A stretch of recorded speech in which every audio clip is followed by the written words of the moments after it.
എൻ്റെ എല്ലാ പ്രിയപ്പെട്ടവർക്കും ഒരിക്കൽ കൂടി സ്വാഗതം. നമ്മുടെ ജീവിതത്തിൽ ഒരുപാട് വ്യത്യസ്തമായിട്ടുള്ള സാഹചര്യങ്ങളിൽ സാമ്പത്തിക ഇടപാടുകളൊക്കെ നമ്മൾ നടത്തുന്നത് സ്വാഭാവികമാണ് അല്ലേ? ഒരാളുടെ കയ്യിൽ നിന്ന് കടം വാങ്ങിക്കുന്നതും കടം കൊടുക്കുന്നതൊന്നും വലിയ തെറ്റായിട്ടുള്ള കാര്യമൊന്നുമല്ല. അത് സാമ്പത്തികമായിട്ട് എത്ര ഉയർന്ന വ്യക്തിയാണെങ്കിലും സാമ്പത്തികമായിട്ട് ബുദ്ധിമുട്ടുള്ള വ്യക്തിയാണെങ്കിലും ഒക്കെ സാമ്പത്തിക ഇടപാടുകൾ നമ്മൾ നടത്താറുണ്ട്.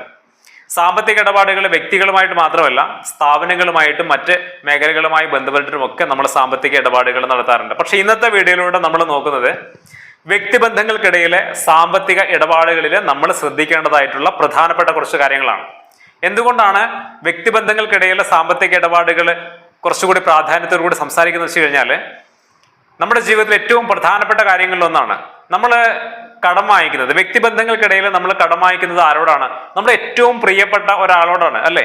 നമുക്ക് അറിയുന്ന, നമ്മൾ ഒരുപക്ഷെ കളിച്ച് വളർന്ന കളിക്കൂട്ടുകാരനോടായിരിക്കാം, അല്ലെങ്കിൽ ഏറ്റവും പ്രിയപ്പെട്ട സുഹൃത്തുക്കളോടായിരിക്കാം, അല്ലെങ്കിൽ നല്ല ബന്ധുക്കളോടായിരിക്കാം, കസിൻസിനോടായിരിക്കാം, സഹപ്രവർത്തകരോടായിരിക്കാം. ഇങ്ങനെ ഏറ്റവും അടുത്ത് നിൽക്കുന്ന ചില ബന്ധങ്ങൾക്കിടയിലൂടെയാണ് നമ്മുടെ വ്യക്തിപരമായിട്ടുള്ള സാമ്പത്തിക ഇടപാടുകൾ മുന്നോട്ട് പോകുന്നത്. ഇവിടെ അങ്ങനെയുള്ള സാമ്പത്തിക ഇടപാടുകളിൽ നമ്മൾ ശ്രദ്ധ പുലർത്തിയില്ലെങ്കിൽ സംഭവിക്കുന്നത് എന്താണ്? നമുക്ക് വലിയൊരു ബന്ധം നമുക്കവിടെ നഷ്ടമാകും. നമ്മുടെ പ്രിയപ്പെട്ട ഒരാളെ ജീവിതത്തിൽ നമ്മൾ വെറുതെ അനാവശ്യമായിട്ട് നഷ്ടപ്പെടുത്തി കളയും. ഏതാവശ്യത്തിനും ഒപ്പം നടക്കുന്ന ഒരാളെ നമ്മളതങ്ങ് ഇല്ലാതാക്കി കളയും.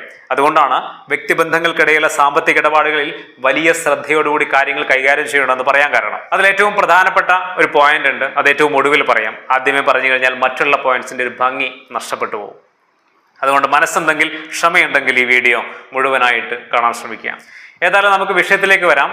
വ്യക്തിബന്ധങ്ങൾക്കിടയിലെ സാമ്പത്തിക ഇടപാടുകളിൽ നമ്മൾ ശ്രദ്ധിക്കേണ്ടതായിട്ടുള്ള ഏറ്റവും പ്രധാനപ്പെട്ട കാര്യങ്ങളിൽ ഒന്ന് സത്യസന്ധത പാലിക്കുക എന്നുള്ളതാണ്. പലപ്പോഴും ഒരാൾ മറ്റൊരാളുടെ കടം ചോദിക്കുന്നത് സത്യസന്ധമായ രീതിയിലല്ല എന്നാണ് പലപ്പോഴും കണ്ടുവരാറുള്ളത്.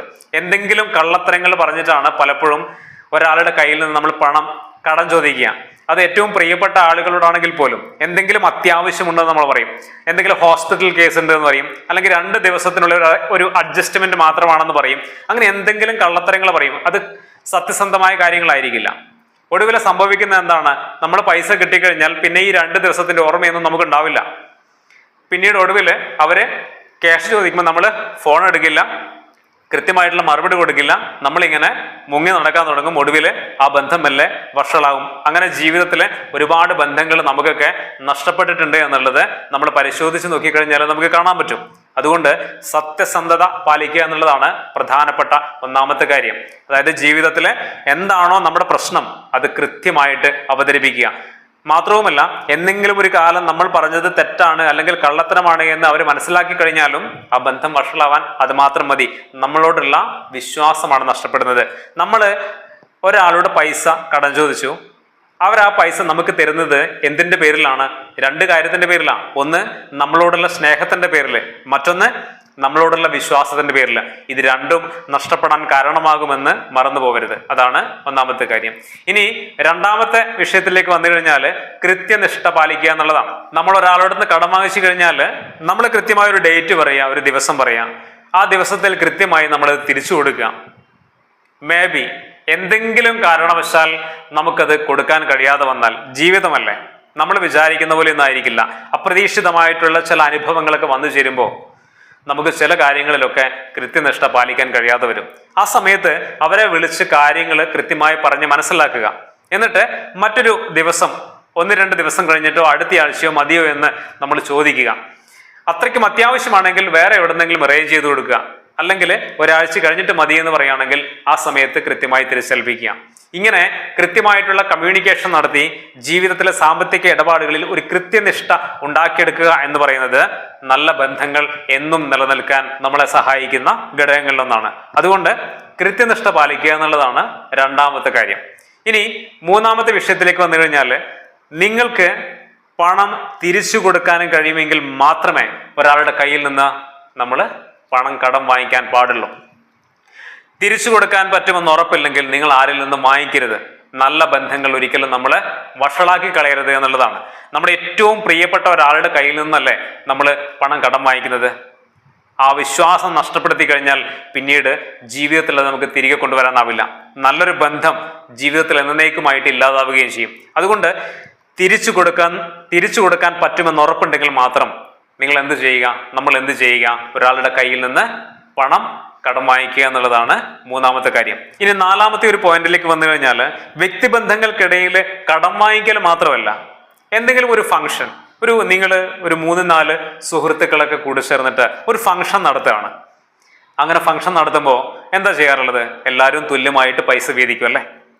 അങ്ങനെ ഉള്ള സാഹചര്യങ്ങളിൽ എന്ത് ചെയ്യണം? ആരാണോ ഉത്തരവാദിത്തം ഏറ്റെടുത്ത് നടത്തുന്നത് അവരുടെ കയ്യിൽ ആദ്യമേ നിങ്ങളുടെ ഷെയർ കൊടുക്കുക എന്നുള്ളതാണ് സാമ്പത്തികമായ മര്യാദയും സാമ്പത്തിക അച്ചടക്കവും. അല്ലെങ്കിൽ എന്ത് സംഭവിക്കും? ഏറ്റവും ഒടുവിൽ തരാമെന്നൊക്കെ പറയും, ലാസ്റ്റ് ആരെങ്കിലും ഒക്കെ ഒഴിഞ്ഞു മാറിയാൽ എന്ത് സംഭവിക്കും? ഈ ഏറ്റെടുത്ത ആളുകൾക്കുണ്ടാകുന്ന മാനസികമായ അസ്വസ്ഥത എത്രത്തോളം വലുതായിരിക്കുമെന്ന് ചിന്തിച്ചു നോക്കിയിട്ടുണ്ടോ? ചെറിയൊരു എമൗണ്ട് ആണെങ്കിൽ പോലും നമ്മൾ കണ്ണടച്ച് വിശ്വസിച്ച ഒരാളിൽ നിന്നാണ് ഇങ്ങനെയൊക്കെ സംഭവിക്കുന്നത് എന്ന ഒരു മാനസികമായ അസ്വസ്ഥത ബന്ധങ്ങളെ വഷളാക്കി കളയും. അതുകൊണ്ട് എന്തെങ്കിലുമൊക്കെ ഒരു ഫംഗ്ഷൻ ഒക്കെ ഉണ്ടെങ്കിൽ ഒന്നിച്ച് കൂടിച്ചേർന്ന് ഷെയർ ഒക്കെ ഇട്ടിട്ട് കാര്യങ്ങൾ ചെയ്യുകയാണെങ്കിൽ ആദ്യമേ ഈ പൈസ അദ്ദേഹത്തിന്റെ ആരാണോ ഉത്തരവാദിത്വം കൂടുതൽ ഏറ്റെടുത്ത് നടത്തുന്നത് അവരുടെ കയ്യിൽ ആദ്യമേ ഏൽപ്പിക്കുക. ഇങ്ങനെ ഏൽപ്പിക്കുമ്പോൾ നമ്മൾ ശ്രദ്ധിക്കേണ്ട ഒരു കാര്യം കൂടിയുണ്ട്. ഒരു ഫംഗ്ഷൻ ആകുമ്പോൾ ഒരു 5 പേരുണ്ട്, നിങ്ങൾ 10,000 രൂപയാണ് ടോട്ടൽ ബഡ്ജറ്റ് നിങ്ങൾ കാണുന്നത്. ആ സമയത്ത് ഈ 10,000 രൂപ എന്ന രീതിയിലല്ല, അതിൽ കുറച്ചധികം നമുക്ക് കാണാൻ പറ്റണം. കാരണം എന്താണെന്ന് അറിയോ?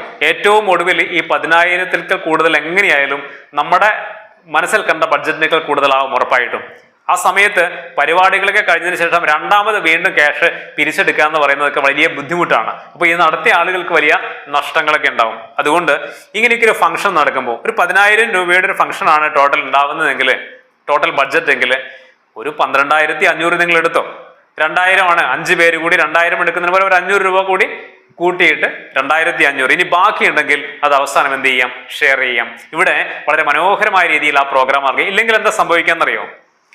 പൈസ എത്തിയില്ല, ആരും പിന്നീട് തന്നില്ല. അങ്ങനെയുള്ള സാഹചര്യങ്ങളൊക്കെ ഉണ്ടാകുമ്പോൾ പിന്നീട് ഇതുപോലുള്ളൊരു പരിപാടി ഏറ്റെടുക്കാൻ ഈ ഏറ്റെടുത്ത ആൾ തയ്യാറാവില്ല. ഇതുപോലൊരു പുതിയ പരിപാടി സംഘടിക്കപ്പെടില്ല എന്നുള്ളതാണ്. അതുകൊണ്ട് ഇങ്ങനെയുള്ള കാര്യങ്ങളിലൊക്കെ വലിയ അച്ചടക്കം നമ്മൾ പാലിക്കേണ്ടതുണ്ട്. ഇതൊക്കെ ചെറിയ കാര്യങ്ങളാണെന്ന് തോന്നുമെങ്കിലും ജീവിതത്തിൽ മൊത്തത്തിൽ നോക്കുമ്പോൾ വലിയ വലിയ കാര്യങ്ങളാണ് നമുക്ക് തിരിച്ചറിയാൻ പറ്റും. ഇങ്ങനെയുള്ള കാര്യങ്ങളൊക്കെയാണ് പിന്നീട് പല ബന്ധങ്ങളും നഷ്ടപ്പെടാൻ കാരണമായിട്ടുള്ളത് എന്നതാണ് നമ്മൾ മനസ്സിലാക്കേണ്ടതായിട്ടുള്ള കാര്യം. അതാണ് നാലാമത്തെ കാര്യം. എന്തെങ്കിലുമൊക്കെ പരിപാടികൾ ഉണ്ടെങ്കിൽ സത്യസന്ധമായ രീതിയിൽ കൃത്യനിഷ്ഠയോടുകൂടി ഉത്തരവാദിത്വത്തോടുകൂടി നിങ്ങൾ എല്ലാവരും തുല്യമായിട്ട് പണം വീതിച്ച് കാര്യങ്ങൾ നടത്തുക എന്നുള്ളതാണ്. ഇനി അഞ്ചാമത്തെ ഒരു കാര്യത്തിലേക്ക് വന്നു കഴിഞ്ഞാൽ, നിങ്ങളുടെ സൗഹൃദങ്ങളെ, നിങ്ങളുടെ ബന്ധങ്ങളെ, നല്ല ബന്ധങ്ങളെ എന്ത് ചെയ്യാൻ പാടില്ല? മിസ്യൂസ് ചെയ്യാൻ പാടില്ല. പലപ്പോഴും പല ആളുകളും ഞാൻ കണ്ടിട്ടുണ്ട്, ഈ ഒന്നിച്ച് കാര്യങ്ങളൊക്കെ ചെയ്യാൻ, ഒന്നിച്ച് നടക്കുന്ന സമയത്ത്, ഒന്നിച്ച് പുറത്തു പോകുന്ന സമയത്ത്, ഒരു ഹോട്ടലിൽ കയറുമ്പോൾ, അല്ലെങ്കിൽ ഒരു ചായ കുടിക്കുന്ന സമയത്ത്, അല്ലെങ്കിൽ എന്തെങ്കിലും ഒരു സാധനം വാങ്ങിക്കുന്ന സമയത്ത് പല ആളുകളും ഒഴിഞ്ഞു മാറി പോകുന്നത് പലപ്പോഴും കണ്ടിട്ടുണ്ട്. ഒരു 3-4 പേരുണ്ടാവും. ചില ആളുകൾ വളരെ മനോഹരമായിട്ട് നൈസായിട്ട് സ്കൂട്ടാവും. എന്തെങ്കിലും ഫോൺ ഉണ്ട് എന്നൊക്കെ പറഞ്ഞിട്ട് വഴിമാറും, അല്ലെങ്കിൽ ഒന്ന് യൂറിൻ പാസ് ചെയ്യണമെന്ന് പറഞ്ഞിട്ട് നമ്മളിൽ നിന്ന് മുങ്ങി നടക്കും. അങ്ങനെ എല്ലാ പരിപാടികളും കഴിഞ്ഞ മെല്ലിങ് വരും അല്ലേ? അങ്ങനെയുള്ള ആളുകൾ കണ്ടിട്ടില്ലേ? കാരണം ചെറിയ എമൗണ്ട് ഒക്കെ ആയിരിക്കാം, പക്ഷെ അതുപോലും തൻ്റെ കയ്യിൽ നിന്ന് നഷ്ടപ്പെടരുത് എന്ന ഒരു സ്വാർത്ഥമായിട്ടുള്ള ചിന്താഗതിയോടുകൂടി പ്രവർത്തിക്കുന്ന ചില ആളുകളെ ഞാൻ പലപ്പോഴും ജീവിതത്തിൽ കണ്ടിട്ടുണ്ട്. എൻ്റെ ജീവിതത്തിൽ ഞാനത് ഫേസ് ചെയ്തിട്ടുണ്ട്. അപ്പൊ അത് അങ്ങനെയുള്ള ആളുകൾ നിങ്ങളുടെ കൂട്ടത്തിലുണ്ടെങ്കിൽ തീർച്ചയായിട്ടും ആ സ്വഭാവം മാറ്റുക എന്ന് പറയുന്നത് നിങ്ങളുടെ ജീവിതത്തിന് നല്ല രീതിയിൽ മുന്നോട്ട് പോകാൻ സഹായിക്കുന്ന കാര്യമായിരിക്കും.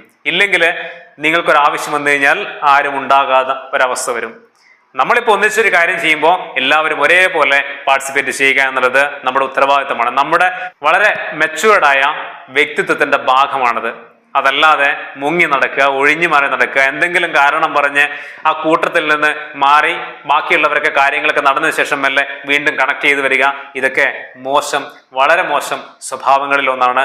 അത് നിങ്ങളുടെ ജീവിതത്തെ പരാജയപ്പെടുത്തുമെന്ന് സ്വയം തിരിച്ചറിയുക. അതുകൊണ്ട് ജീവിതത്തിൽ ഇങ്ങനെ മറ്റുള്ളവർ അനാവശ്യമായിട്ട്, പിന്നെയും ഞാൻ കാണാറുണ്ട്, വെറുതെ 50 രൂപ 100 രൂപ എന്നൊക്കെ പറഞ്ഞിട്ട് 500 രൂപ തരട്ടെ, ഇപ്പം തരാന്നൊക്കെ പറഞ്ഞിട്ട് ഇങ്ങനെ വാങ്ങിച്ചിട്ട് പോവും, തിരിച്ചു കൊടുക്കില്ല. ഇങ്ങനെയൊക്കെയുള്ള സ്വഭാവ സവിശേഷതകൾ നിങ്ങളുടെ മോശമായിട്ടുള്ള വികലമായ വ്യക്തിത്വത്തിന്റെ ഭാഗമാണെന്ന് നിങ്ങൾ തിരിച്ചറിയുക. അതുകൊണ്ട് നല്ല ബന്ധങ്ങളെ മിസ്യൂസ് ചെയ്യാതിരിക്കുക. പിന്നീട് നിങ്ങൾക്കൊരാവശ്യം വരുന്ന ഘട്ടത്തിൽ ഉപയോഗപ്പെടുത്താൻ കഴിയാതെ വരുമെന്ന് നമ്മൾ ഓരോരുത്തരും തിരിച്ചറിയേണ്ടതായിട്ടുള്ള ഒരു പ്രധാനപ്പെട്ട കാര്യമാണ്. ഇനി വളരെ പ്രധാനപ്പെട്ട മറ്റൊരു കാര്യം കൂടി ഈ വീഡിയോയിൽ പറഞ്ഞ് ഞാൻ അവസാനിപ്പിക്കുകയാണ്. ഞാൻ ആദ്യം പറഞ്ഞിരുന്നു വളരെ പ്രധാനപ്പെട്ട ഒരു പോയിന്റ് ഉണ്ട്, ഏറ്റവും അവസാനം പറയാം എന്ന് പറഞ്ഞ ഒരു പോയിന്റ്. അത് മറ്റൊന്നുമല്ല, നിങ്ങൾക്ക് വിശ്വാസമില്ലാതെ, സാമ്പത്തികമായ അച്ചടക്കം ഇല്ലാതെ ഒരാൾക്ക് ജീവിതത്തിൽ ഒരു കാലത്തും നിങ്ങൾ എന്ത് ചെയ്യാൻ പാടില്ല? പൈസ കടം കൊടുക്കാതിരിക്കുക എന്നുള്ളതാണ് ഏറ്റവും പ്രധാനപ്പെട്ട ഒരു പോയിന്റ്. അതായത് ജീവിതത്തിൽ നിങ്ങൾ വ്യക്തിബന്ധങ്ങൾക്കിടയിലെ സാമ്പത്തിക ഇടപാടുകളിൽ നിങ്ങൾ ഏറ്റവും കൂടുതൽ ശ്രദ്ധിക്കേണ്ട ഒരു വിഷയവും പോയിന്റും ഇതാണ്. സാമ്പത്തിക അച്ചടക്കമില്ലാതെ ഒരാൾക്ക്, അത് നിങ്ങളുടെ ഏറ്റവും പ്രിയപ്പെട്ട ഒരാളായിക്കോട്ടെ, ആരും ആവട്ടെ, കുറച്ച് ക്രൂരമായിട്ടുള്ള പരിപാടിയാണ്, പക്ഷെ നിങ്ങൾ അവർക്ക് കടം കൊടുക്കാതിരിക്കുക.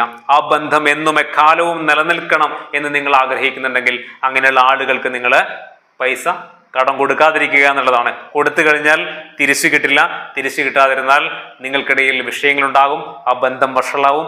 ജീവിതത്തിൽ പിന്നീട് ഒരിക്കലും ഒരായുസ് മുഴുവൻ കഷ്ടപ്പെട്ടാൽ പോലും പിന്നെ ആ ബന്ധം മുന്നോട്ട് കൊണ്ടുപോകാനാവില്ല. അവർ നിങ്ങൾക്കില്ല എന്ന് പറഞ്ഞ് ഒഴിവാക്കിയേക്കുക, അവർ എവിടെന്നെങ്കിലും കളക്ട് ചെയ്തോട്ടെ. ആ ബന്ധം എന്നും എക്കാലവും നിലനിൽക്കണമെന്ന് നിങ്ങൾ ആഗ്രഹിക്കുന്നുണ്ടെങ്കിൽ അച്ചടക്കമില്ലാതെ ഒരാൾക്ക്, സാമ്പത്തിക അച്ചടക്കമില്ലാതെ ഒരാൾക്ക്, കിട്ടുമെന്ന് തിരിച്ചു കിട്ടുമെന്ന് ഉറപ്പില്ലാത്ത ഒരാൾക്ക് നിങ്ങൾ ബോധപൂർവം പൈസ കടം കൊടുക്കാതിരിക്കുക. അതാണ് ജീവിതത്തിലെ ഏറ്റവും പ്രധാനപ്പെട്ട കാര്യങ്ങളിൽ ഒന്ന് എന്ന് നിങ്ങൾ തിരിച്ചറിയുക. ഇപ്പൊ കുറച്ച് കാര്യങ്ങളൊക്കെ സാമ്പത്തിക ഇടപാടുകളുമായി ബന്ധപ്പെട്ട്, വ്യക്തിബന്ധങ്ങൾക്കിടയിലെ സാമ്പത്തിക ഇടപാടുകളുമായി ബന്ധപ്പെട്ട കുറച്ച് കാര്യങ്ങളൊക്കെ നിങ്ങളോട് പറഞ്ഞിട്ടുണ്ട്.